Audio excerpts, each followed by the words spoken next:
Broadcasting from the business capital of the world, this is the Podcast Business News Network. And we are back here with Susan Corvo. She's the president of her own company, Susan Corvo Redesign LLC, based out of Fairfield, Connecticut, but she can work with you anywhere to help design the home of your dreams and so much more. Welcome back to the show today, Susan. How are you?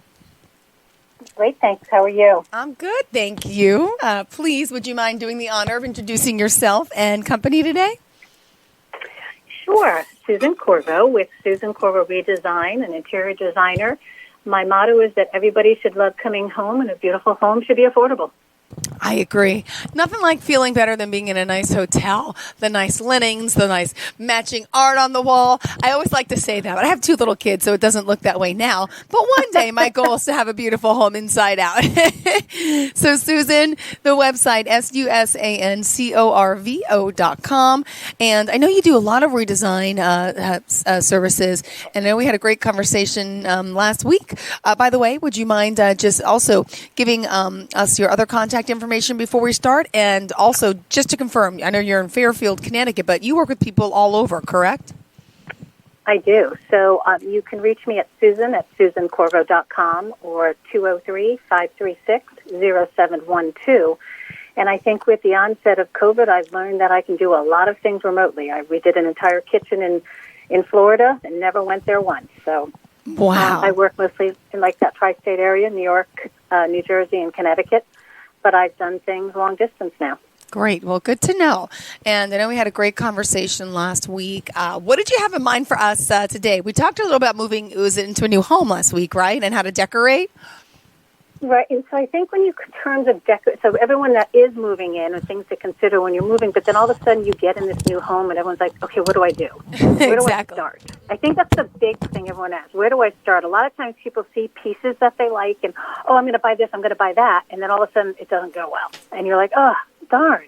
There are some rules of thumb when you're talking about decorating. And it's crazy to say this, but you start with your area rug. If you're buying an area rug for the room, that's kind of where you start, is that, if you're saying, okay, it's my family room, let's get the area rug first, and then look for your sofa and other furnishings, and then paint last, because I can make you any paint color you want. So that's kind of the rule of thumb when you think about it. And then putting it all together, it's really important that you don't just go search for a piece that you like. You have to really think cohesively for the room, because that piece may not work. So it's a matter of bringing all your fabrics and your colors and each piece into the room so that it actually functions together and is cohesive. And it's interesting because a lot of people, like you said, oh, I have a house when I have kids, and oh, I don't have a nice house. You can still have a nice house, even with kids. It's about having the storage available for their toys and a place for them. Very true. And Susan, were we going to dive into a little bit about outdoor spaces today, or what did you have in mind for us? I was thinking we would stick with terms of, we can kind of talk more about, we can do outdoor later since it's 2 feet of snow out there, but how do you make the room look like it's your personality? A lot of people think when they're hiring a decorator, oh my God, she's going to come in and what if I don't like it? And that's where I believe for myself, it has nothing to do with my taste. It's all about your taste. And I like to educate my clients to say, okay, let's think about some pictures that you like. I always say go to Pinterest, go to House. Even if you cut pictures out of magazines or you're online and you see something and you're like, oh my God, I love that. That's, if you love it, that's the look you want. And then it's about how to curate that look, how to make that happen. And that's where I come in to say to my client, okay, show me some pictures of things that you really love. Great. So then let's make that happen. Let me help you put your stamp on your space. Let's talk about, the furniture. What size does it need to be in the room? Because it's really important not to oversize the furniture for the room. A lot of people will be like, oh, I want this big, huge leather couch. Number one, leather is the most uncomfortable you can buy. It's cold. All your pillows slide off of it. You try to put a throw on it, and the throw's on the floor. So I say to people, let's think there's performance fabric now. You can get a couch with performance fabric and find something, whether it be a sofa and then a couple chairs or a sectional, but you really need it to be comfortable. I always say to my clients, don't buy a couch till you sit on it, because it really makes a difference when you sit sit on the couch. You may think the cushion's too soft. You may think it's too hard. It's like the Princess and the Pea. I go into the furniture stores and I like lay on them, take my shoes off, try to get cozy. It's true, though. I mean, if you go, like East Allen has 3 different things, and that's what they call it. They call it the Goldilocks Couch. And there's 3 different weights of cushions, the soft, the medium, and the firm, and they ask you to sit on them to see which one you like best. And I always tell clients, don't go too soft because it gets softer. And don't go really firm. Go somewhere in the middle, because eventually it'll wear in a little, to your body, and it'll be more comfortable. But it's true. I mean, I had a client the other day. We were at Raymore and Flanagan, and she sat on a couch. She goes, "Oh my God, I hate this cushion." And I said, "See how you love the couch until you sat on it." And I said, "Well, let's find out if we can get a firmer cushion in there." That's always an option at most of the stores. And she's like, "Oh, really?" I'm like, "Yeah." I said, "But it's really important to sit on it," because my husband would hate it. He has a bad back. He likes firmer when we sit down. And I'm like, "Great." She goes, "We have leather now." And she goes, "And I hate it." Exactly for what I said. Everything falls off of it. Everything's on the floor. And she goes, and if you want something, you don't want, when you have kids, you don't want too many pillows because they're not going to stay on the couch. They're going to be on the floor in a minute. That's all I do. I have nice decorative pillows that I got from like Z Gallery, and they're on my comfy couch for the kids in like the more of the kid room, but still I like making it look a little nice to match the what do I call them? Oh my gosh, the curtains. And no, every day there's 8 pillows on there. They are squished. I yell and I'm screaming, and the neighbors come over with and they just love. I'm like, why do you choose to do this to my couch pillows? They don't get it. And then I think back, you know what, Jill, when you were little, your mom used to say the same thing, and I didn't get it. Exactly. Now I get it. It's like payback. I know I shouldn't have those nice pillows. Well, and you can, except understand that you're using them in your living room. There's nothing in your house that you should be saving for a rainy day. So even with crystal and your china and your silver, I'm the person that says use it. What are you waiting for? Life is short. Enjoy it. Take it out. Use it. As long as it's safe, with kids. But with kids, it's really important. When I design a family room for kids, I design an area for the toys. I design even the console table behind the sofa will be toy storage. Whether it have cubbies or it has a cabinet where things can go in. I'll always find room to have some type of corner where they can have their toys. And if there's blankets involved, a lot of people, cozy blankets. If you don't want to see them, I'll go do a basket or a trunk where you can put them and store them. It's important to know that every piece has a function in the room. So that, especially with kids and especially in smaller homes, like in New York, in a small apartment, you have to be functional. Every piece of furniture in the house has to have function to it, has to have something to store, because you're very limited in storage. And if you want to display items, you want a piece that's functional for display. Is it a tall, and go vertical? Is it a tall bookcase, floor to ceiling, where, you might need a step stool to get to the top, but at least it gives you the storage. Everyone forgets to go vertical. And as far as furniture in particular, let me ask you this. How do you, with kids, you don't want light colored furniture, right? But looks nice. But how do you decide on, like you mentioned, leather is slippery, right? But then if you have kids, then like the water could bead off of it. There's so many, then they make these couches now with the special protectant on the cotton, on the fabric, for kids with, people with kids and stains. How does it work with fabrics and choosing the right one that's not going to wear out and not going to get stained? There's so much thought that goes into it, and the protection plans, and then it's like, it's overwhelming. Right. It is overwhelming. So now fabrics have come a long way, and most of the fabrics that are on most of the sofas you see are a performance fabric or a microfiber fabric, microfibers are great for animals because their claws can't get in, and especially cats can't rip it. So you'll see microfiber, you'll see performance fabrics. You have to be careful. Some of the older performance fabrics from like 5 to 10 years ago get very pilly. Like you see them and all of a sudden you look like you have an old pilled sweater for a couch. That's sort of changed where they've updated it. They've realized that they've made better fabrics. But I would say at this point, if you're a family with kids, you have to have a performance fabric or a microfiber, because otherwise it's going to be destroyed.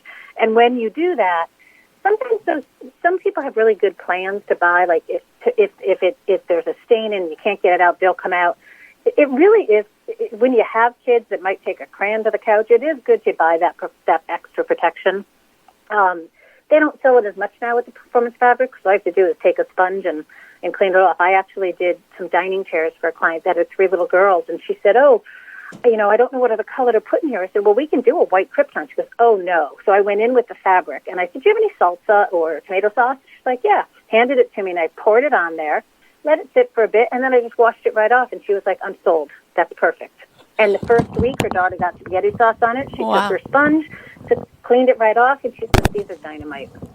Wow. So that's the nice thing about where we've come a long way with some fabrics. They're easy to clean. Great. Thank you for my answering my question. What else did we want to hit on?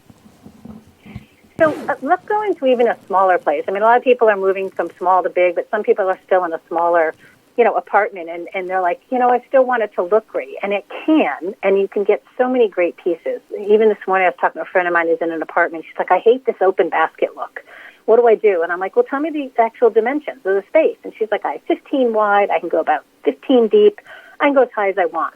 And I said, "Great." So I found her a really great piece that had a door to it. She didn't want to see anything, but she needed some extra storage next to the stove. And I'm like, "This is a great piece. It's only about, 50 inches high. It's got 4 shelves in it. You can put your towels. You can put all kinds of stuff in there." She's like, "Wow, that's perfect." So when I deal with smaller spaces and apartments or even condos, because you're limited even in a condo, maybe in some of the space and what you'd want, not just a simple console table with no storage. Your console table behind the couch, if you're going to have one, or a sideboard or anything, has to have drawers and cabinet, everything you can fit in there that you need to fit. You want to utilize every inch of your space. Even your end tables need to have storage so that you can have a place to store things.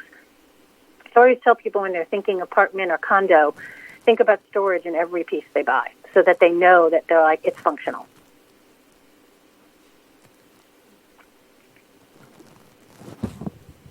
Did you want me to comment? I'm sorry. I don't know if you're taking a pause or break and waiting for me to say something, or thank you, I'm here. Or I'm like, is there a break in the communication? No, but I hear you loud and clear for sure. Functionality is super important in so many different ways. But you're right. I mean, the truth is, I love looking at magazines and seeing how perfect houses are, but a lot of those houses and the furniture, and it's just not functional. And yeah, we got to live our lives, and that's one thing that you brought up before, which is so important. It really is. I met somebody one time, and she said, "Oh, I have a designer did this house for me, but she built this. We have this beautiful library, but what do I do with my books?" And I said, "What do you mean?" She's like, "Well, where do I put I said, "Don't you put them in the library?" "No, she wouldn't let me. She bought books for the library." And I'm like, "I'm sorry." I said, "That's where your books should go." So I talk to people when they have things they love, there's got to be a place for them. And in a beautiful home, even though it's beautiful, you still have to be able to live in it. It doesn't need to be magazine, but you can have things like have something pretty on your coffee table. I always tell people less is more.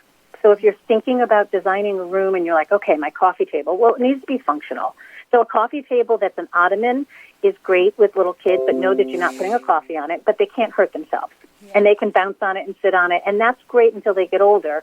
Then you may want to go to like a solid wood. I would never recommend glass with kids. It's just too dangerous. They could just fall right through it. But when they're pouncing off the couch and into it. But, there's so much you can do that still can get your home to look like kind of magazine-worthy as long as you have the right pieces and the right storage for stuff so that you don't have everything out. Got it. And the process with you, if someone reaches out to you and you start working with them, Susan, I mean, I love that you mentioned you're going to work with what they want and not just kind of input all of your ideas and opinions, because some people might not have your style. And that's so important, which I hear a lot of times from interior designers, from people who hire them, is that, but this doesn't look like what I liked or what I expected. So that's first and foremost, to go with someone who will understand you, will speak to you, and actually use your feedback and thoughts, because it is about the client overall. I love that concept, Susan. And at this time, we got to take a quick break. Susan Corvo, Design, would you mind sharing the website and best form of contact for you? It's www.susancorvo.com, and you can reach me at susan@susancorvo.com or 203-536-0712. All right, perfect. Stand by. We'll take that quick break, and when we return, we'll talk more about how you can help our listeners. Academy Sedan and Limo is a full-service transportation company serving the Philadelphia metropolitan area with full knowledge of the New York City, Baltimore, and Washington, D.C. areas. We pride ourselves on being the most dependable, conscientious company in the industry. Our always on-time service and dependable pricing make us the company to call for any event or occasion. Our vehicles can accommodate any size party for any occasion. Our vehicles range from four-door sedans to SUVs to minivans to limo buses to full-size tour buses and can accommodate groups of 2 to 100. We offer airport shuttle service or over-the-road service without limitation regarding mileage or time, and no drive is too long or too far. So if you find yourself in need of transportation of any type with any vehicle, give us a call at 610-842-4564 and let us show you what a real transportation company can do for you.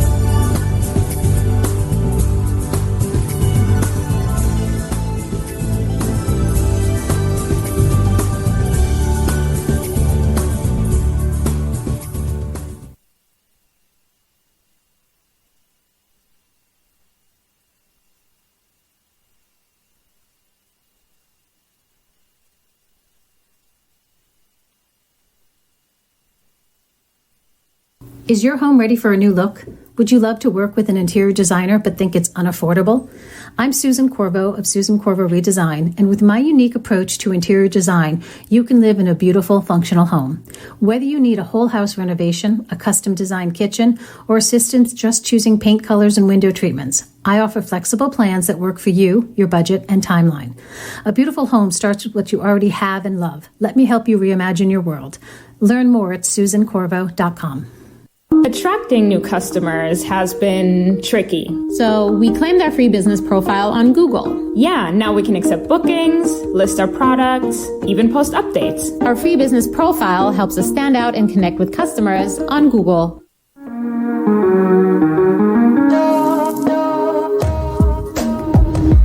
Broadcasting from the business capital of the world, this is the Podcast Business News Network. Susan Corvo here joining us once again. Her redesign company helps you in so many ways, from remodeling, decorating, her personal 3D design service software that she uses as well.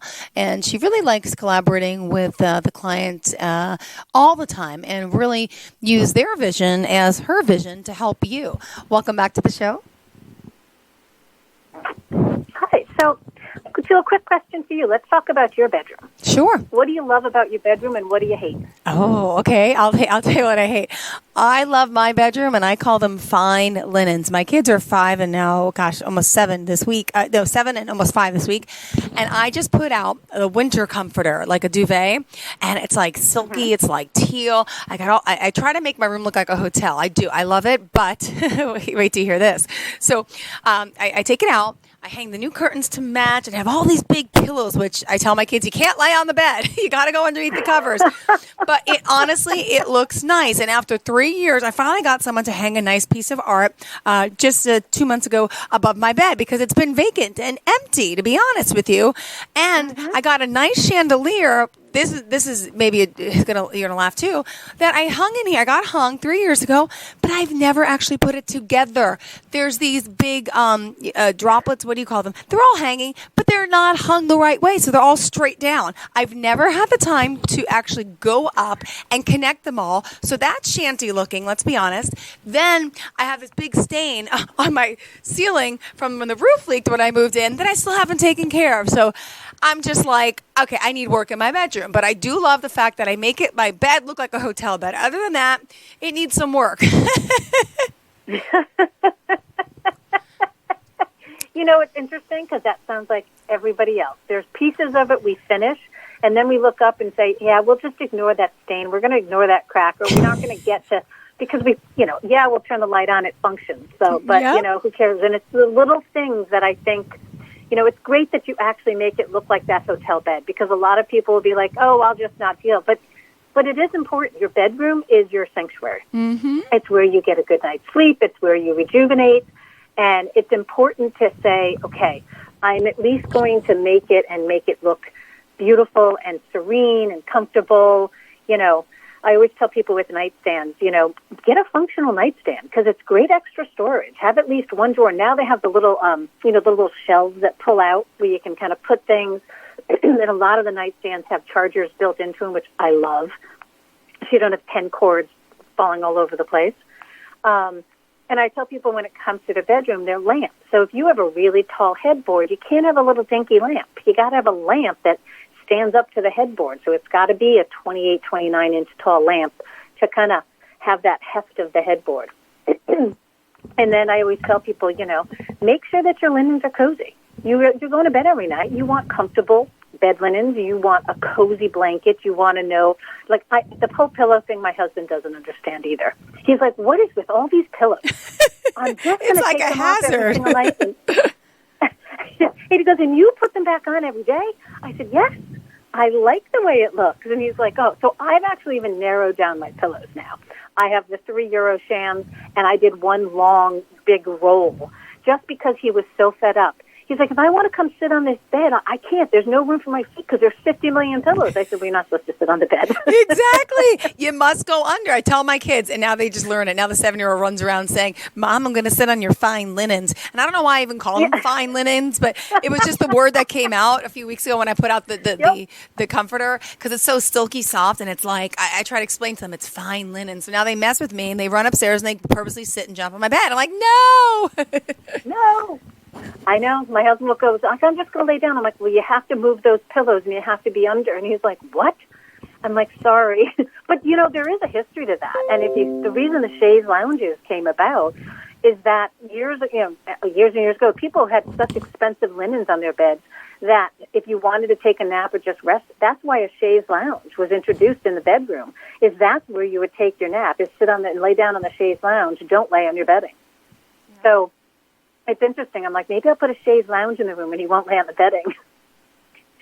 But I understand because I think we all have the same thing. Every guy's like, why are there so many pillows? And we're like, because they look nice. They're fun. They have, and then, they're like, how are we supposed to arrange them? I'm like, at least if you get them on the bed, I'm happy. Yep. Yep. Yep. It's a guy thing. They just plop down. It is.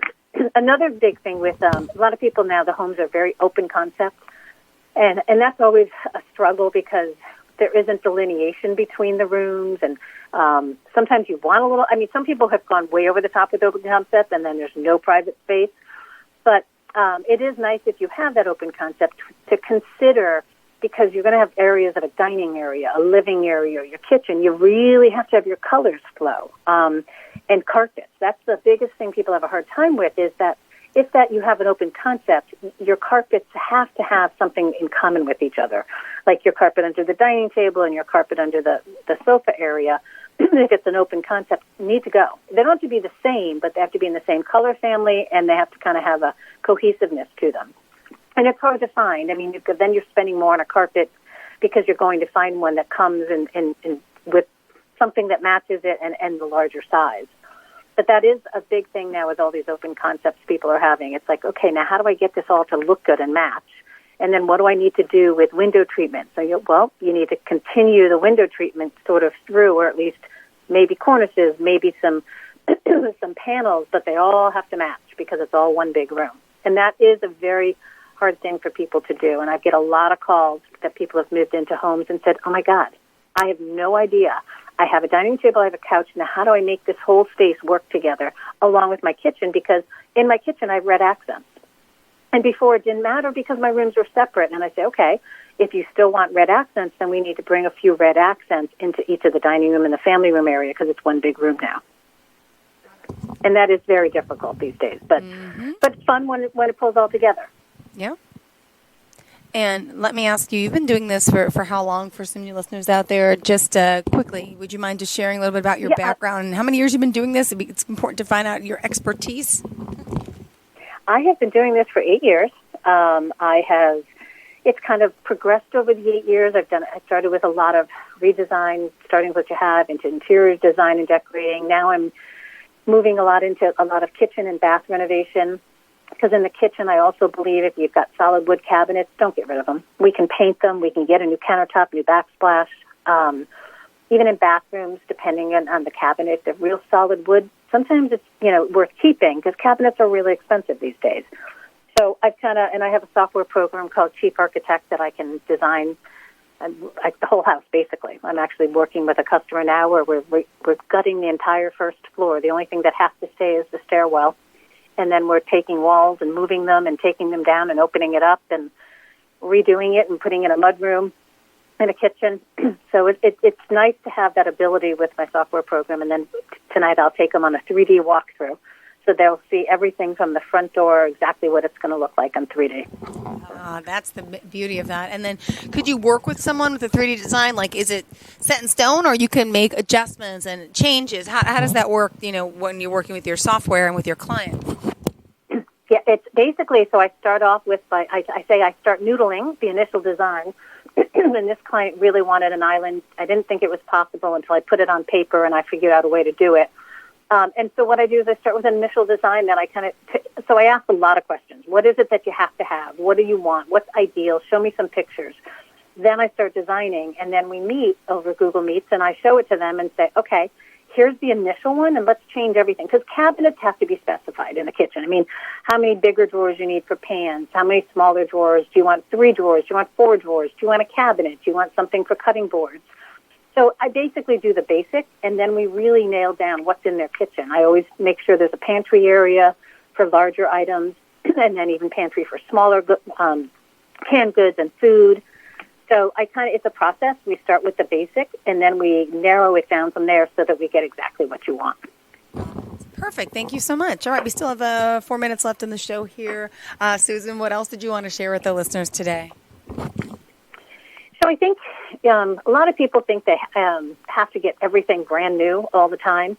And I'm a really firm believer in that some of the older furniture that is real solid wood, not particle board, can be repurposed and repainted. So if anybody has a piece, they say, this is a mahogany dresser, but I don't want mahogany. There are a few people I have that actually restore them and paint them to whatever color you want. And they're really beautiful pieces. You don't find quality wood these days like you have in some of the pieces from 50 years ago. And yes, it's brown, and people may not want the brown, but I can make it look like restoration hardware if you want, and it's still a solid wood piece that's great storage. So I always tell people, see what you can find. I mean, a lot of that stuff is at flea markets or Goodwill, or anywhere. It's even in the Salvation Army or even the junkyard. I know in Darien, Connecticut, it's called the thrift shop in Darien. People drop their stuff off, and some people come and paint it and then resell it on Facebook. But there are ways to decorate your house with pieces, and sometimes they just need to get painted, that are solid wood and are a great piece. So there's always options out there. Got it. All right. Perfect. And, the process of, reaching out to, again, I'm going to point out the website, SusanCorvo.com, SusanCorvo.com. Got to point out the website. Amazing portfolio. You can take a look at some of the work she's done from the kitchens, the bathrooms, living rooms, the mudrooms we talked about last time a little bit, also outdoor spaces. And there's great testimonials, which, of course, speak volumes for, someone's work. And there's plenty of them. Like, for example, Alex says, you're terrific. You listen to clients' needs and, more importantly, take into account their aesthetics in order to create a space that they will love. She is talented, resourceful, and can work within your budget and timing. A true professional. This person says, I've had the pleasure working with Susan, Corvo Redesign, on 2 homes located in Fairfield County. You bring infectious enthusiasm, creativity, vast knowledge to interior design and home staging. And I feel like an important part of the creative process, as Suzanne goes to great lengths to get to know my tastes, likes, and dislikes. And you have an uncanny ability to capture the spirit of my whole family in the interior spaces that you design. So awesome. Results are beautiful, unique, and I like this part. She says, I find myself oohing and awing at our innovative decorating ideas for months. And that's from Christine. Thank you. You're welcome. There's a lot to be said. I think it's important. I think it's important. Everyone should love coming home, and it is affordable. Great. Well, thank you so much. And if they reach out to you, is there an initial conversation they can have? How does it work? And then, absolutely. I do free phone consultations. Anybody can reach out if they have a question. Give me a call and set up a time, and we do a free phone consultation to see what the project is and what your questions are. And it's Susan_Corvo_redesign on Facebook. I'm just finding you there now as well. And you're also active on Facebook. And is that Twitter, I see? Twitter and Instagram. Perfect. Yep. Well, thank you so much for being here. I appreciate it. Thank you. All right, sweetheart. Have a great day. And I just followed you. We'll talk soon. Thank you. Bye-bye, sweetheart. Okay, to all of bye-bye. our listeners as well, listen, we'll be back right in just 2 minutes with more after the break. Please don't go anywhere.